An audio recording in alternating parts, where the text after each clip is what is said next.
Hey, good morning, everybody. Mike Shea, your Florida business broker. Been a little bit absent on the video blog, vlog deal, but I thought I had some drive time this morning since school is back, and I would give a little synopsis and some stories about what happened last week on some engagements. So the first engagement was a guy calls me up and he does borders in the landscape sector.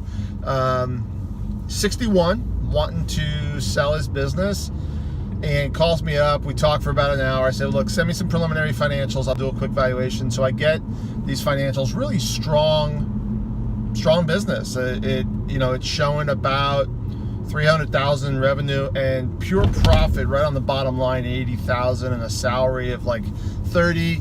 So he's making 100 and change legitimately. You know, when you pull comps and you look at it, now here's the tricky part. This is where the art component of the valuation kind of comes to play. When you look at his deal, he's out there in the truck every day in the heat doing this job. His wife's at home in the office. So it's truly a classic mom and pop.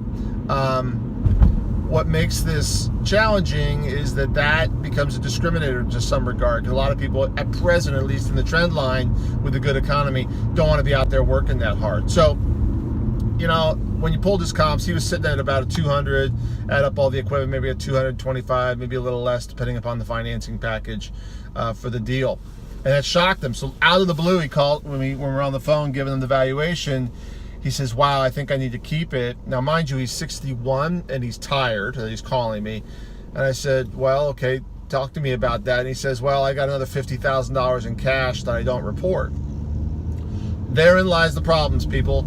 If you're making 100 on the books, you're going to sell it for 200. If you're making 150 and you ain't reporting 50, we can't count it, and the buyer ain't going to believe it. Now, keeping it becomes a questionable choice given age, given what can go wrong as you get older, given the ebbs and flows of the buying and selling market. Like, we're at the peak. I don't know what 2 years from now looks like. And what is the marginal gain? So say you get an extra $50,000 in purchase price for the deal. You're going to still pay taxes on that income. And oh, by the freaking way, you've got, the avoided taxes. What did you save by not reporting that income, even though it's a felony?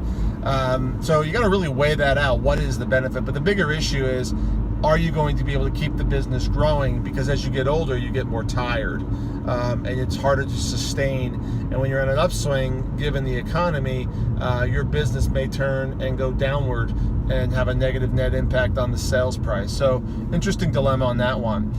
Another business I saw was a pool service company. I've known this guy for going on 10 years, sold 3 of his businesses. This is kind of the quintessential perfect scenario. Good books, good records, has maintained the cash flow. He's making $120,000, and he's sold 3 or 4 businesses over and over again. So this guy is literally a millionaire just selling small service businesses here in Florida. He sold a property management company, he sold a pool route, he sold another pool route, he's selling this pool route, all different customers, so there's nothing shady going on. But, keeping good books and records in the service sector means everything when it comes to selling the business, and he did it right. So there's a good story. And then finally, you're going to love this one. I get a business that's a retail store. Now, everybody who knows me knows I'm scared to death of retail. In the food sector, kind of a gift thing, and it was popcorn.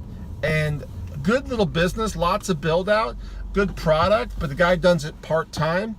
And because he does it part-time, he can't really get the sales growth to grow. At $2,800 a month in rent for a retail location, that's pretty brutal. And what I always tell people when you're selling anything in retail, like I just pulled up to a Dunkin', how many cups of coffee do you got to sell a day to pay the rent and then pay yourself? And if you can't do that in a sustainable manner, don't get into retail because it is constantly under threat.